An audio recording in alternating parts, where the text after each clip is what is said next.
சொல்லு.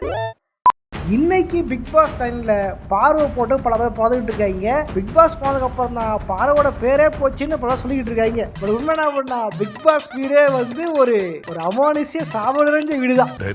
அதை போய் வாழ்ந்தனை விட அதை போய் பேருக்கிறத தான் பல பேர் கொஞ்சம் ஃபேமஸ் கிடைக்கும்னு ஆசைப்பட்டு மொத்த ஃபேமஸ் இறந்தவங்க எவ்வளோ பேர் இருக்காங்க.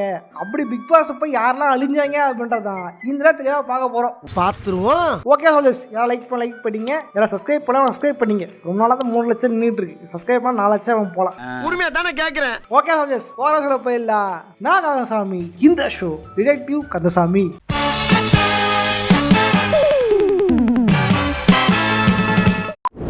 முதல்ல பார்க்க போறது ஆண்டவர்.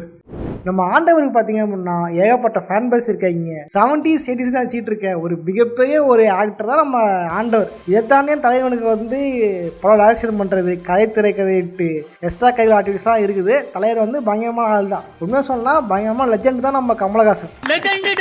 ஆனால் தேவையில்லாமல் ஹோஸ்ட் பண்ணுறன்ற பேரில் வந்துட்டு அவர் பேர் அவரை கெடுத்துக்கிட்டது தான் வந்து பிக் பாஸ். பிக் பாஸ் 6 சீசன்லையும் தலைவன் வந்து யாராக இருந்தாலும் வந்து லெஃப்ட் ரைட் வாங்கிறோம், அப்படி பயங்கரமாக பேசுவோம், அப்படி தலைவன் போடுறாரு கிளியர் போடுறா அப்படின்ட்டு எல்லாம் வந்து பயங்கரமா ஹைப் பண்ணிட்டு இருந்தாங்க, இது பண்ணிட்டு இருந்தாங்க.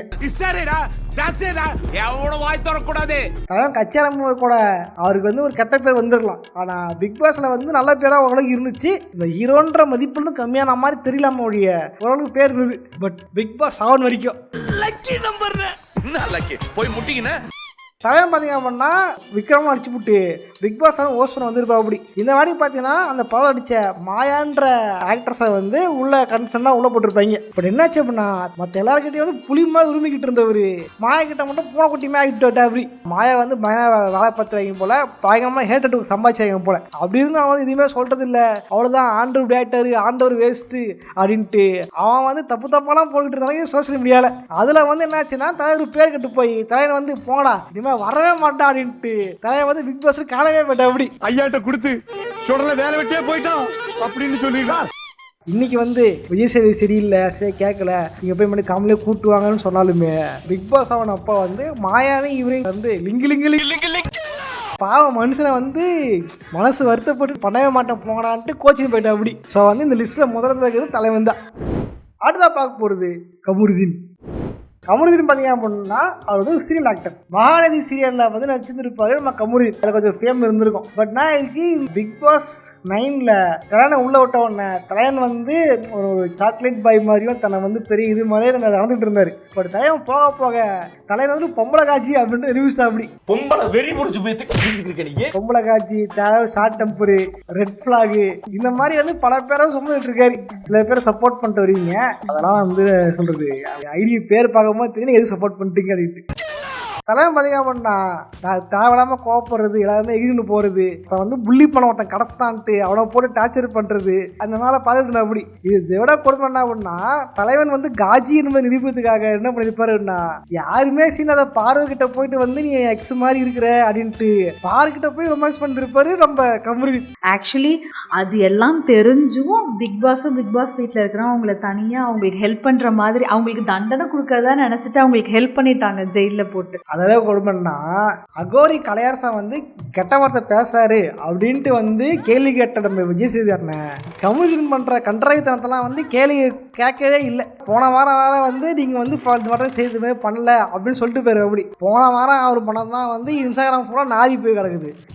HORN என்ன அர்த்தம் அப்படின்ட்டு அவன் வந்து கூகுள தெரிவிட்டு இருக்கான் என்ன அர்த்தம் அப்படின்ட்டு. கமெண்ட் பாக்ஸ் ஃபுல்லாக அதுக்கு என்ன அர்த்தம் தெரிவிட்டு இருக்கானுங்க. எடுக்க என்ன அர்த்தம் தெரியுமா அடங்கப்பா. பார்வதி கிட்ட போய் இந்த மாதிரி ஒரு டபுள் மீனிங்கா ஆபாசமா ஒருத்தர் பண்ற பேசியிருக்காரு. அது விஜய் டிவில வந்திருக்கு. தப்புன்னு பல பேர் வந்து யூடியூப்ல பேசிக்கிட்டு இருக்காங்க. ஒரு என்ன இது கன்றாவி, இது ரொம்ப ஆபாசமா இருக்குன்ட்டு. அதை பண்ணது கமருதீன் தான். ஆனா கமருதீன் கிட்ட வந்து தலைவர் எதுவுமே அதை பத்தி கேட்கவே இல்லை. ஆக்சுவலி என்னாச்சுன்னா தலைவர் ரொம்ப காஜியா இருக்கான்ட்டு தான் பாரு எதுவும் கோச்சின்னு போயிருந்திருக்கோம். ஓகேவா ரொம்ப இதுவா இருக்கான் அப்படின்ட்டு கோச்சின்னு போயிருந்திருக்கோம். நடுவுல கூப்பிட்டு ஜம்ப் கட் மாதிரி என்ன ஆச்சே தெரியாது, டக ஒன்று வந்துட்டு இருப்பாங்க. என்ன ஆச்சு சுத்தமா தெரியாது. பொடி பிபி ஏன்டா திட்ட சொன்னா கொஞ்சம் மேபி வந்து எதுக்கு பிக் பாஸ் தனியாக கூப்பிட்டு நீங்க ரொம்ப கண்டனம் பண்றீங்க, இதெல்லாம் டெலிகாஸ்ட் பண்ண முடியாது, வாரத்தில் இதை பத்தி டிஸ்கஷன் பண்ண முடியாது, ஒன்று சேர்ந்து போய் கை குத்துங்க கட்டி பிடிங்க அப்படின்ட்டு வந்து போய் சேர்த்து விட்டுருப்பாங்க. அப்படின்னு தெரியல சண்டை போனா கட் ஆயிடுச்சு, அப்படியே கட் ஆயிடுச்சு ஃப்ரெண்டாக இருக்காங்க. இன்னும் என்னன்னு புரியல அப்படின்ற மாதிரி இருக்கு. உட்காந்து பேசி காம்ப்ரமைஸ் ஆயிட்டாங்க. அதான் காட்டவே இல்லையே, அதெல்லாம் அப்படி 24 hours லைவ்ல இருக்கு. ஆக்சுவலா நீங்க பிக் பாஸ்ல அடிக்காம இருக்கலாம், ஆனா மத்தபடி வந்து கமருதீனை வந்து இது பண்றதுக்குண்டே ஒரு கூட்டமே இருக்கு. கமருதீன் வந்து பொம்பளை புரிக்கி அப்படின்ட்டு இது என்ன இவரு வேலை பார்ப்பறமா, ஆனா அடுத்த வந்து பொம்பளை புரிக்கிட்டு வராமா, அதனால காஜி தான் தர்பூசி காஜி தான் ஓகேவா. ஆனா வந்து கம்பேரிட்டிவ் பார்க்கும்போது இந்த அளவுக்கு இல்ல. தட் மீன்ஸ் சொல்றது அந்த ஆள் காஜி தான் லூஸ் யாருக்குமே தெரியும், இப்படிதான் பண்ணுவாரு யாருக்கும் தெரியும் ஓகேவா, ஓவரா வெளிவாரு இது பண்ணுவாருன்னு தெரியும். ஆனா இங்க வந்து ரெட் ஃபிளாகா பண்றது, சண்டைக்கு போறது, இல்ல வேற சண்டை போறாம பிராங்க் வேற, பிரஜின் வேற கூட சேர்ந்துக்கிறாங்க. இது என்ன ஆக போது தெரியல. இந்த வீடியோட பார்ட் 2ல பிரஜின் வருவாரோ நினைக்கிறேன். கபிலா இந்த துஷ்டன் விட்டு தூரம் போ, எல்லாம் தஞ்சால சரியா போடும் உனக்கு. எனக்கு யாருமே சான்ஸ் கிடைக்கல. முன்னையாவது வந்து பணம் அடிக்கும் போது தான் பெருசா போலன்னு கேட்டாங்க. இப்போ வந்து அடுத்த வாட்டி இப்போ போனதுக்கு அப்புறம் யாரும் கூட இல்லை கடிக்கிறதுக்கு அப்படின்னு சொல்ல நினைக்கிறேன். அடுத்த பார்க்க போறது மகத்.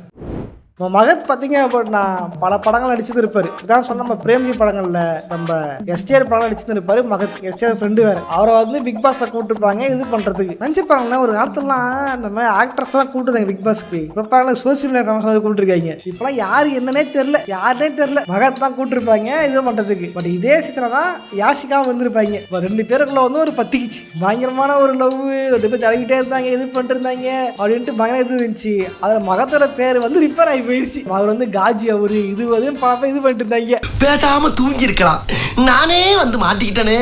அதுவும் இல்லாம அவருக்கு ரெட் கார்டு வேற கொடுத்தாங்க. ரெட் கார்டு கொடுத்தாங்களா?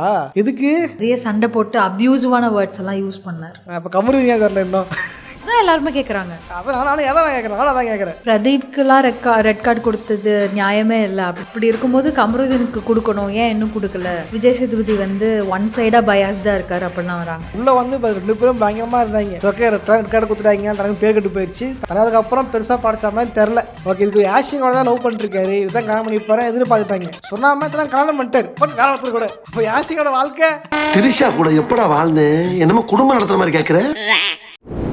அடுத்த பார்க்க போகிறது சீசன் 1 கண்டஸ்டன்ட்ஸ். சீசன் 1 தாங்க வேற மாதிரி எப்படி சொல்றது. அதான் ஃபர்ஸ்ட் டைம் தான் சீசன் மட்டும் தான் பார்க்கல. இப்போ கண்ணாக மட்டும் தான் இந்த சீசன் என்ன பார்த்துட்டு இருக்கேன் ஓகேவா. அதில் பார்த்தீங்கன்னா ஏகப்பட்டோட இது ஃபேஸ் மாஸ்க் மொத்தமாக கிழிஞ்சு போயிருக்கும். இப்போ இதே மாயிருக்கும், இவங்க இப்படியே ஆயிருக்கும். குறிப்பாக சொல்லுவோம் பிக் பாஸ் ஜூலி ஜல்லிக்கட்டு போடத்துல தலைவியை வந்து ஒரு சிங்கப்பெண்ணை அளவுக்கு இது பண்ணிட்டு ஓகே, உன்னை போல் ஒரு பெண்ணை பெற்றெடுக்க வேண்டும், உன்னை பெற்றதில் வந்து பெருமை கொள்ளுது நாடு அப்படிலாம் போட்டு வைப் பண்ணிட்டு இருந்தானுங்க. சிங்கப்பெண்ணை போட்டு இருந்தானுங்க. அந்த ஃபேமில் தான் அக்கா வந்து இதுக்கு போனாங்க. எதுக்கு பிக் பாஸ் போனாங்க. போன உடனே தான் அக்கா பேர் ஒரே வாரத்தில் நாரி போயிடுச்சு. முதல்ல வந்து ஜூலிக்கு சப்போர்ட் பண்ணி போட்டுருந்தானுங்க. அப்புறம் கொஞ்சம் கொஞ்சமா அப்படியே ஆப்போசிட்டா மாறிடுச்சு. குறிப்பா சொன்னா அந்த 5 நிமிஷம் சார், அந்த 5 நிமிஷம் 5 நிமிஷம் சார், அது 5 செகண்ட் சார், 5 செகண்ட் அப்படி கேட்பாங்க. ஓகேவா, என்னை பத்தி இது நீங்க வந்து காட்டல அப்படின்ட்டு. அப்புறம் வந்து எல்லாருக்கிட்டே வந்து இவங்கள பத்தி அவங்க பொருளை பேசுறது, அவ்வளவு பொருளை பேசுறது, அப்ப வந்து ஓவர் ஆக்டிங் பண்றது, வயிறு வலி தாங்க முடியல அப்படின்ட்டு ஆக்ட் பண்றதுட்டு அக்கா போட்ட ஆக்டிங்ல மொத்த பேரும் பயந்துட்டு இருப்பாங்க. ஓகேவா, அக்காக்கு மட்டும் ஆக்டிங் அப்படின்ட்டு வாட்டர்மெலன் ஸ்டார்லாம் தோத்து போயிடுவாரு. வாட்டர்மெலன் ஸ்டார் தோத்து போயிடுவாரு, விஜயபா தோத்து போயிட பொழுது. அந்த அளவுக்கு வந்து பயங்கரமான ஹேட்டோட சம்பாதிச்சாங்க ஜூலி. அது ஒரு ஃபேம் கிடைச்சது. அதை வச்சுட்டு வந்து கலைஞரில் வந்து ஓஸ்டிங்லாம் பண்ணாங்க. அப்புறம் அம்மன் தாயிரம் படம் அடிச்சாங்க. படம் வந்து பால் டிராப் ஆயிடுச்சு. வீடு தான் பிடிச்சிருக்காங்க, மிச்ச வீடியோ கட் பண்ணி வீடியோ பிடிச்சிருக்காங்க. நாகினி அது எனக்கு ரொம்ப ஃபேவரட்டான சீன். அது இந்த அம்மன் மூவில நான் பார்க்கும்போது பயங்கர டிப்ரெஸ்டா இருந்து பார்த்து நல்லா சிரிச்சிட்டேன். அவன் வேற எந்திரிச்சு பாம்பு மாதிரி ஆடுவான். ஸோ வந்து வெளியே வந்து ஒரு சிங்கப்பெண்ணா இருந்தவங்க உள்ள படம் வந்து அசிங்கப்பட்டு போயிட்டாங்க. ஓகே, ஆர்மி கிட்ட மோதுனா சும்மா விடுவாங்களா? ஓவியாவே எந்த தெரியல. அடுத்தா பார்க்க போது ஆர்த்தி கணேஷ். உண்மையாக ஆர்த்தி தெரியுமா, அவங்க வந்து சன் டிவி சூப்பர் 10 அப்படின்னு ஒரு ஷோ பண்ணிட்டு இருந்தாங்க. கிட்டத்தட்ட லொல்லு சபாவோட ஒரு ரிப் ஆஃப் ஷோ மாதிரி தான் அது இருக்கும். கூட வந்து டாப் 10 சாங்ஸும் கலந்துருப்பாங்க. அந்த வீக்கில் வந்து பெஸ்ட் டாப் 10 சாங்ஸை வந்து 1 2 3 போட்டு அதனோட ஏதாவது படத்தை கலாச்சி ஸ்பூஃப் மாதிரி பண்ணுவாங்க. சன் டிவியில் போட்டிருப்பாங்க, நல்லா இருந்திருக்கும். அதில் ஜோடியானா ஆர்த்தியும் கணேஷும் அதில் பழக்கமாக இப்போ லவ் பண்ணி இருப்பாங்க. ஓகேவா, அதுக்கப்புறம் அவங்க அதில் கிடைச்ச ஃபேம் வச்சுட்டு போன வச்சிருப்பாங்க. நிறைய படம் வந்திருப்பாங்க. உதாரணம் சொன்னால் நம்ம குட்டி படத்தில் குண்டக்க மண்டக படத்தில் வந்து வடிவில் சேர்ந்து காமெடி பண்ணியிருப்பாங்க. அப்புறம் இன்னொரு படத்துல வந்து வடிவில் வாட்சமா இருப்பாரு. அந்த படத்துல வந்து விஜய் நடிச்சிருப்பாங்க.